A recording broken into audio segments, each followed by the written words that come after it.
Right, Shalom. First, I want to give all praises, honor, and glory to Yahweh, Bahashem Yahushai, Bahashem Rakha Kodash, double honors to the apostles of Great Millstone, and peace and blessings to the elect. Um, yeah, this is gonna be a video, all right, based on this comment here left by this individual, Mr.E. All right, and I'll read it in a minute, but it was on this video I had done on Esther 8 and 17, dealing with the word Jews. Okay, I think I might have it here. Okay, let's see. All right, and I went into it. I don't even remember the video, but um, basically, this man's point is, which I'll read in a few, but the precept or Esther 8 and 17 is and in every province and in every city whithersoever the king's commandment and his decree came, the Jews had joy and gladness, a feast and a good day, and many of the people of the land became Jews, for the fear of uh, of the Jews fell upon them. All right, and yeah, let me look up this. Let me see Jews. All right. Anyway, the point is, let me read what he says. How come when the Israelites were disobedient, they became the Gentiles and known as the Gentiles or the scattered tribes? Oh, but when it says people became Jews for the fear of the Jews, they were to be as native born and have the same lot, just like Exodus 12 says. When Israel came out of Egypt, they were a mixed multitude that even included the Egyptians. They all worshiped the God of Israel. Now, the thing about it is, I'm gonna go back to the precept here in Esther. All right, when it says here they became Jews, it did not mean that they became of the same seed, all right, as the rest of the Jews. No, it simply means that they converted to what you would call Judaism. Like they started performing, all right, our traditions and our customs to be like us, all right.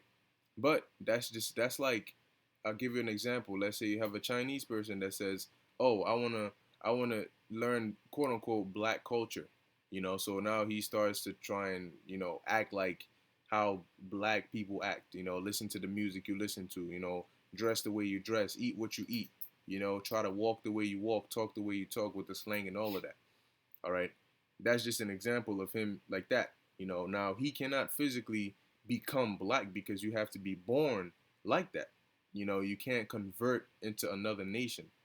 All right. You're either born, all right, as an Israelite or you're born as a heathen, another nation. Okay. So when it says they became Jews, all right, it doesn't mean that they all of a sudden left from whatever nation they were and then just became, you can't become a Jew like that because it's a nationality, all right, and it's based on who your forefather is. You can't convert into a bloodline, all right. It's not how it works.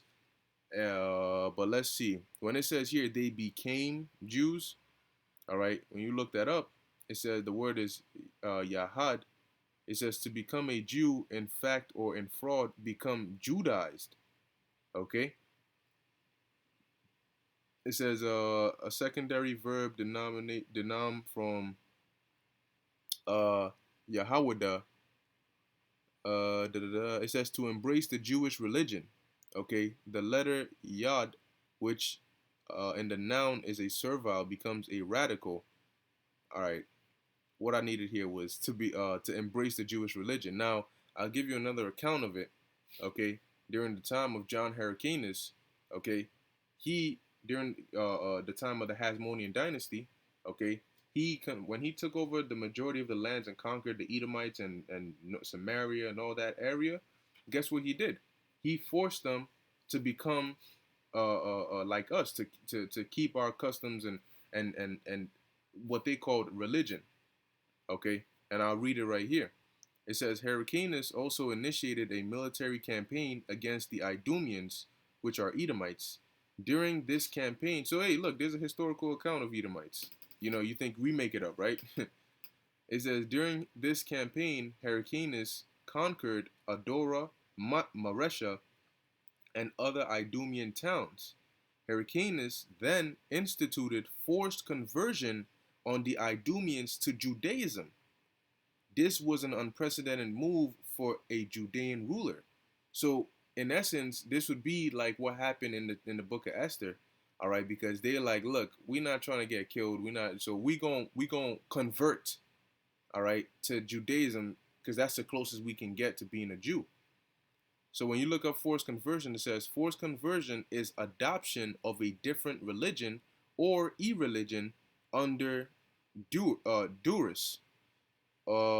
Someone who has duress, someone who has been forced to convert may continue covertly with the beliefs and practices originally held, while outwardly behaving as a convert. Crypto Jews, crypto Christians, crypto Muslims. All right. So that's what it means right there. So there was another instance of this happening during the time of John Hyrcanus. It doesn't mean those Edomites became Israelites. No, you can't do that. They're Edomites that were practicing the religion or the custom of the Jews. And that's the same thing in the book of Esther when it says that they became Jews for fear of the Jews. They started to practice, all right, the customs of the Jews to be like the Jews. Okay, that's all it means. But let me address the comment, so I could bring edification from it. It says, "How come when the Israelites were disobedient, they became the Gentiles and known as the Gentiles or scattered tribes?" Now, when you go into that, I have a precept here.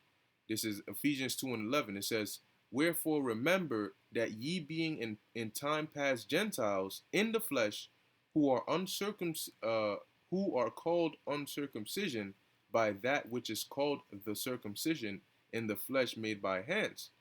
All right, that in that time ye were without Hamashiach, being aliens from the commonwealth of Israel, all right, and strangers from the covenants of promise, having no hope and without the Most High in the world. Now let's look up commonwealth.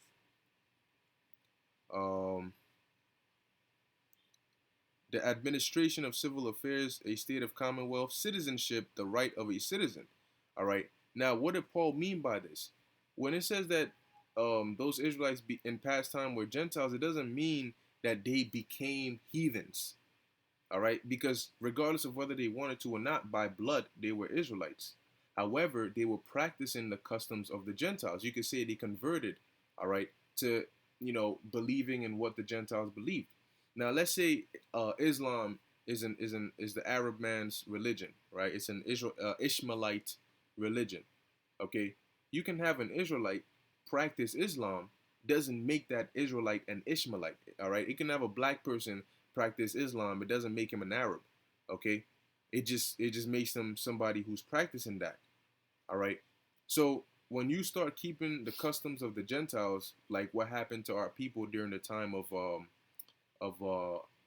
Antiochus Epiphanes, all right, Antiochus the fourth Epiphanes, a lot of them, all right, left off of their customs, okay, and started performing the customs of the heathens.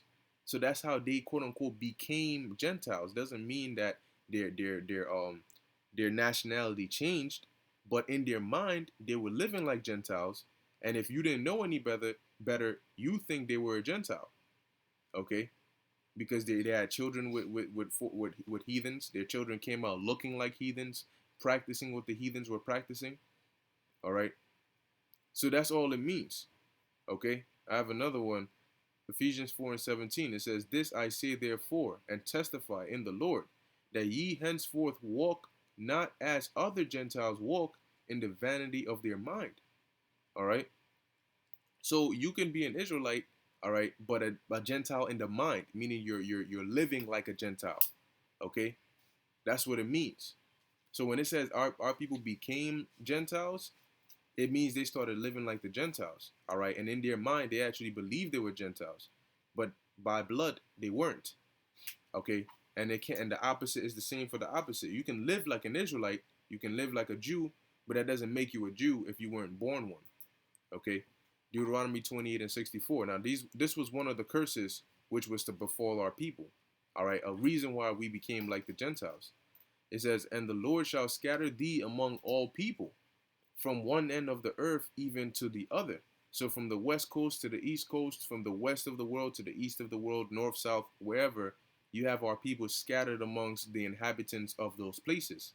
You had our people scattered amongst the Hamites in Africa, our people scattered amongst the Moabites in China, our people scattered amongst the Ammonites in Japan, the Elamites in India, all right, all these the Ishmaelites, all right, in the Middle East and East area, okay, and it says, and there thou shalt serve other gods, which neither thou nor thy fathers have known, even wood and stone.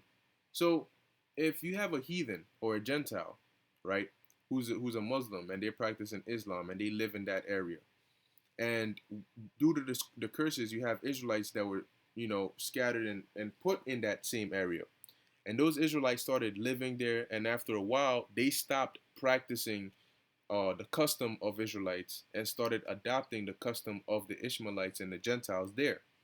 Then they had kids with the Gentiles, and then their children picked up the same Gentile customs. So before you know it, they start living like Gentiles, thinking they're Gentiles because that's where they were born and that's what they were taught. Now you might see one of them and say, "Oh, that's a Gentile," but by nationality, no, that's an Israelite whose parents converted to the Gentile customs and then had kids with the Gentiles and then had their children raised like they were Gentiles. Doesn't mean that they are. They're just living like they are. Okay. So going on back to his question, it says, "How come when the Israelites were disobedient, they became Gentiles? Is because they left their nationality and started living like the Gentiles. That's how they quote unquote became Gentiles, or became known as the Gentiles. But they were still Israelites, or the scattered tribes. But when it says people became Jews for the fear of the Jews, they were to be as native born and have the same lot, just like Exodus 12 says. Yeah, because they were Judaized. Now, when you look up the word Judaize, it says make Jewish, convert to Judaism. Okay, follow Jewish customs or religious rites. So if you're following, okay, Jewish customs or Jewish religious rites, all right, and you can call yourself a Jew for that, but you won't actually be a Jew by blood. So you can, in that sense, you cannot convert to being a true Israelite. Okay. Now he mentioned Exodus 12, right? Um, he said here, when Israel came out of Egypt, they were a mixed multitude that even included Egyptians, and you're correct, there were. Okay, but just like you pointed out that they were Egyptians, that's exactly what they were. They were Egyptians. Just because they were mixed amongst Israel does not make them Israelites. They were just Egyptians mixed amongst Israelites. All right. It says they all worshipped the God of Israel. Incorrect. Okay. Because I'm gonna give you an example. Now, this right here is an account of an Egyptian who, as you claim, since they all worship the Most High, the God of Israel, let's see what happened to this Egyptian and if he actually worshipped the God of Israel. So this is Leviticus 24 and 10. It says, "And the son of an Israelitish woman whose father was an Egyptian." So that made the son an Egyptian. It says, "went out among the children of Israel," right? Because there was part of that mixed multitude. "And this son of the Israelitish woman and a man of Israel strove together in the camp." So you had this Egyptian boy, all right, or son, and you had an Israelite man, and they were going back and forth. It says, "And the Israelitish woman's son blasphemed the name of the Lord Yahweh and cursed." Okay, now let's look up this. Let's look up cursed. What does this say for that? To be slight, to be swift, da da da da da. To curse, to make despicable, to treat with contempt, being contempt or dishonor. So he made the name of the Lord despicable and treated it with contempt. But I thought you said that they all worship the God of Israel. Well, clearly this Egyptian boy was not with it. Okay, it says, "and the Israelitish woman's son blasphemed the name of the Lord and cursed. And they brought him unto Moses, and his mother's name was Shelomith, the daughter of Dibri of the tribe of Dan. And they put him inward that the mind of the Lord might be showed by them." So let's see what the Lord had to say about this. "And the Lord spake unto Moses, saying, Bring forth him that hath cursed without the camp, and let all that regard him or all that heard him lay their hands upon his head, and let all the congregation stone him. And thou shalt speak unto the children of Israel, saying, whosoever curseth his God shall bear his sin. All right. And he that blasphemeth the name of the Lord, he shall surely be put to death. And all the congregation shall certainly stone him, as well the stranger as he that is born in the land. When he blasphemeth the name of the Lord, shall be put to death. All right. So guess what? That's what happened. Okay. Verse 23. And Moses spake to the children of Israel that they should bring forth him that had cursed out of the camp and stone him with stones. And the children of Israel did as the Lord commanded Moses. All right. So, in essence, yes, there was a mixed multitude, but cool. You could have Egyptians that were among us, and for fear, all right, and having no other option, practiced our customs. That does not make them Israelites. That just makes them Egyptians practicing the customs of Israelites. Okay? You cannot cross from one seed to another. You can't cross from one nation to another nation. All right? Once a Gentile, always a Gentile. Once an Israelite, always an Israelite. It doesn't matter if the Israelite is practicing customs of the Gentiles, he is still an Israelite who just thinks he's a Gentile or is living like a Gentile. So that's all that means, Mr. E. Okay? So yeah, that's pretty much it. Okay, Lord willing, this was edifying to the elect. All right, if you were confused about it or you had any questions concerning that topic, all right, and I want to give all praises, honor, and glory to Yahweh, Bahashem Yahweh Shai, Bahashem Rakah Kodash. Until next time, Shalom.